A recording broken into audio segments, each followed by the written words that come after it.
Let's dive down the rabbit hole of dysfunction and talk about why I left you on red as someone with a dismissive avoidant attachment style. Family, welcome and welcome back to my channel. I'm Eleanor and this is Dismissible Me, where I speak only about dismissive avoidant attachment from the perspective of someone with a dismissive avoidant attachment style. Please like, share, and subscribe. Check out the playlist. Find me on Instagram. Check out my website.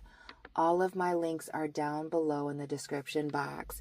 And be sure to drop your attachment style and where you are watching from down below.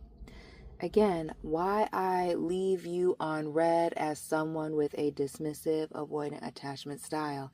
And the number one reason that I'm leaving you on red is I assume that you're going to understand that there was something else going on more important than responding to the message. Like, I expect when I don't respond to you right away that you understand that I'm too busy in that moment to communicate with you, or I'm away from my phone. I may be on another phone call. Maybe I'm at work. You know, I could be recording like I'm doing right now, and so I'm not taking calls or texts at this particular time, but I will get with you later, at a time that's more convenient for me. I don't anticipate that when I don't respond to you at a time that you feel like is reasonable for you, that I'm unaware of, that there's going to be complications or that you're going to be offended. Like me, if you don't respond to me right away, I don't make it a big deal. It's not a big deal because to me, if you send me a text message or if you send me a DM, right? I feel like when you send me a text or a DM, you're sending me a message that can possibly wait till later. Because if you really wanted to get a hold of me, you would call me right away to make sure that I knew it was an emergency. Texts come and go. And for me personally, and this goes into the whole compartmentalization video that I've been talking about dropping that I haven't dropped, I haven't even done an outline for. This goes into that, which is, I don't see it as a big deal.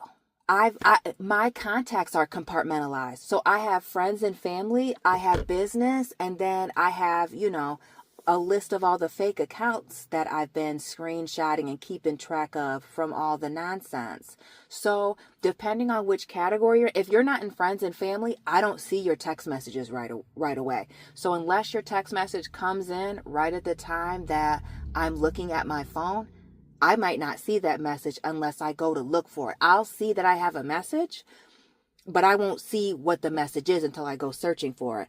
And if you're someone like me, or if you're dealing with somebody like me, that could very well be why you don't get the messages or you don't get responses to your messages in the time that you think is reasonable. I don't see them yet. I haven't looked to see what you have going on yet. And especially when I'm working, I don't want to hear from anybody outside of clients or people that I'm working with because I'm busy, I'm focused.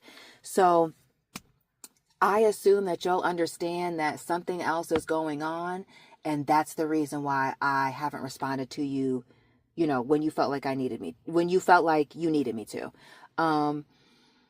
Another reason that I left you on red is I'm trying to protect my energy.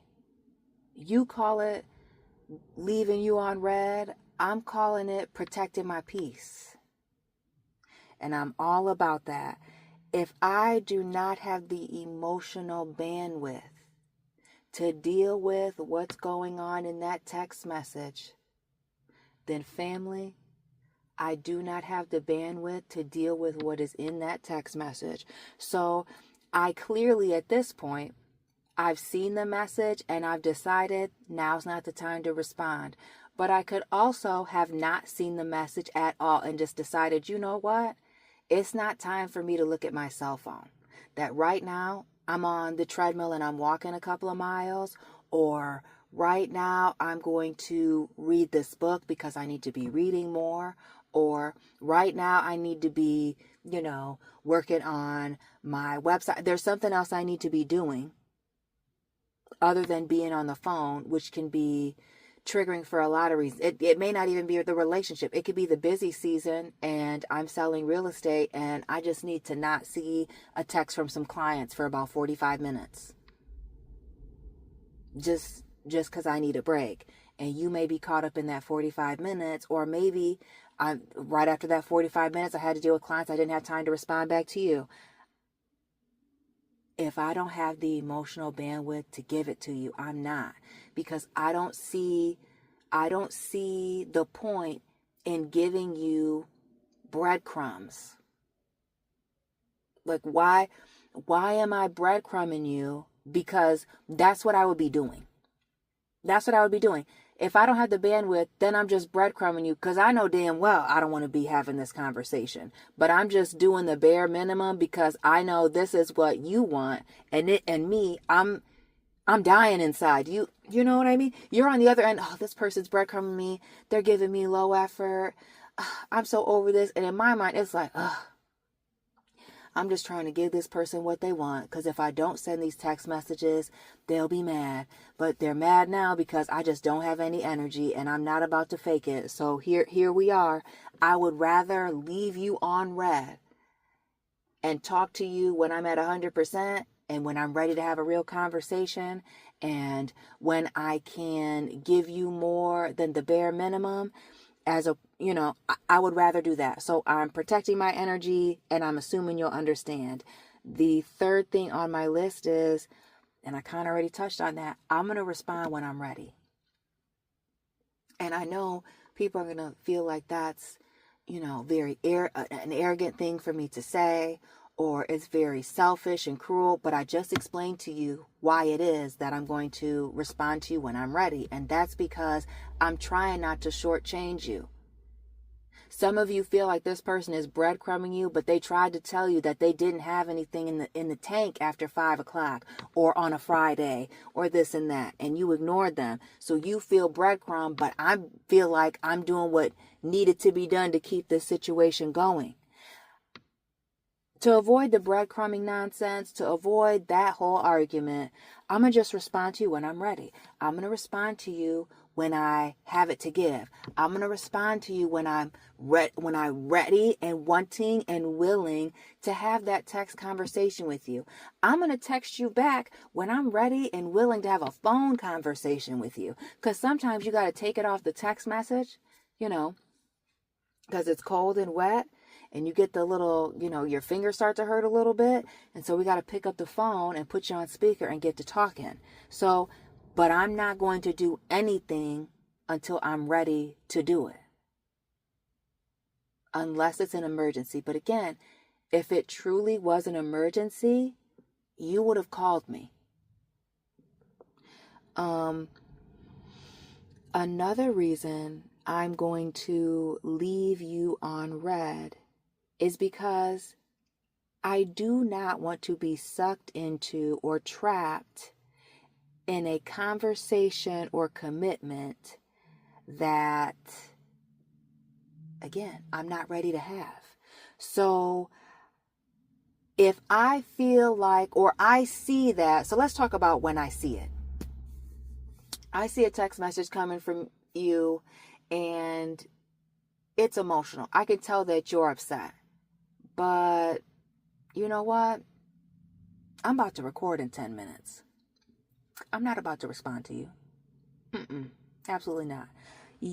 I see that you sent me a text message and you want to discuss something. One of those, hey, we need to talk texts.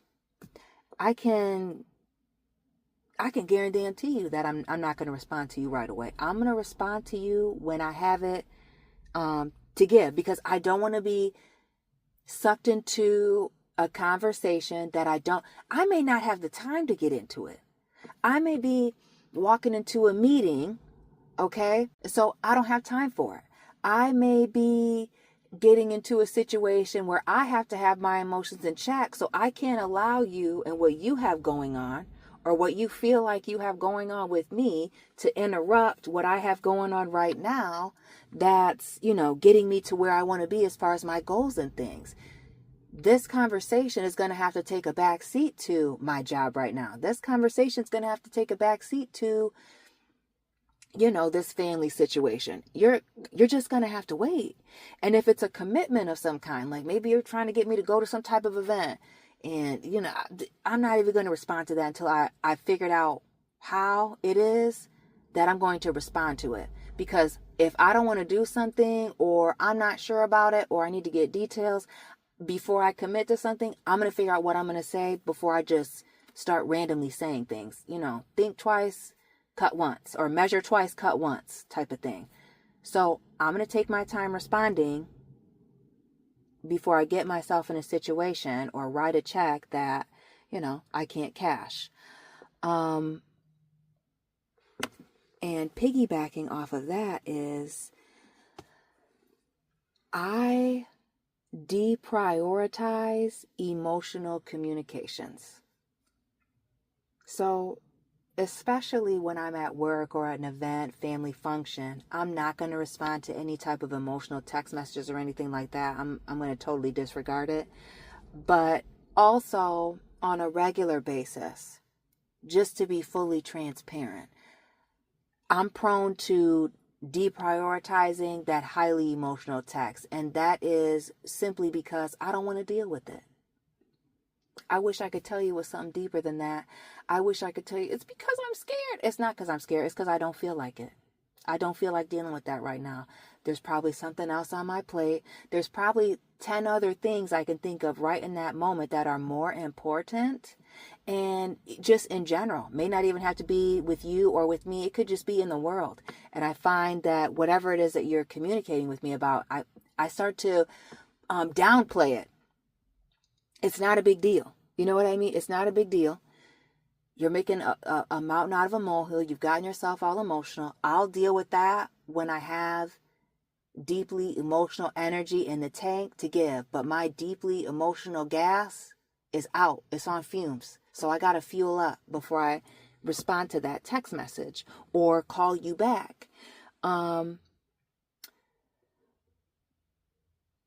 Another reason that I am leaving you on red as someone with a dismissive avoidant attachment style is I assume that by not responding right now, and I kind of mentioned this at the very beginning of the video, I assume me responding or not responding is not a big deal. It's not a big deal. Like, just like I downplayed the importance of your communication, I can downplay the importance of my communication. It's not a big deal. I don't need to respond to that. They'll understand if I don't respond that I'm busy. They'll understand that, something else happened. I could have even told you in advance that, like, hey, just so you know, these few days or this day's going to be really busy because I have XYZ going on. And so you're not hearing from me. So I don't think it's a big deal for me not to respond to you because I'm not thinking you're thinking it's a big deal. I can downplay not only the role that you play in my life, but I can downplay the role that I play in yours. And I think that may happen more often than that. So I can assume that by not responding right away, it's not a big deal. That it's not a big deal to you, not to me, to you, that I respond, whether or not I do or don't.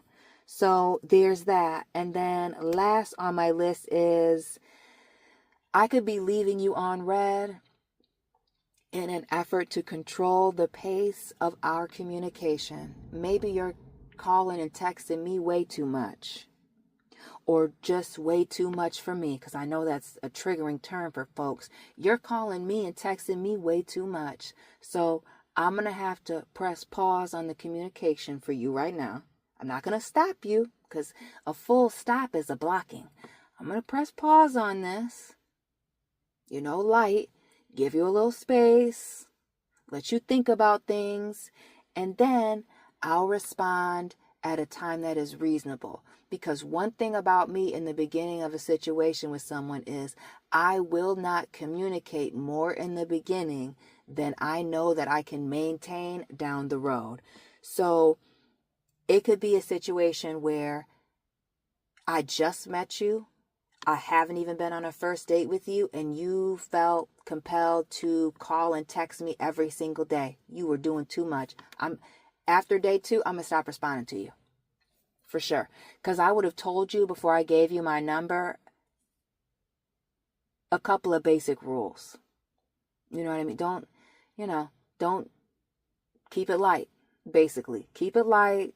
Don't do too much.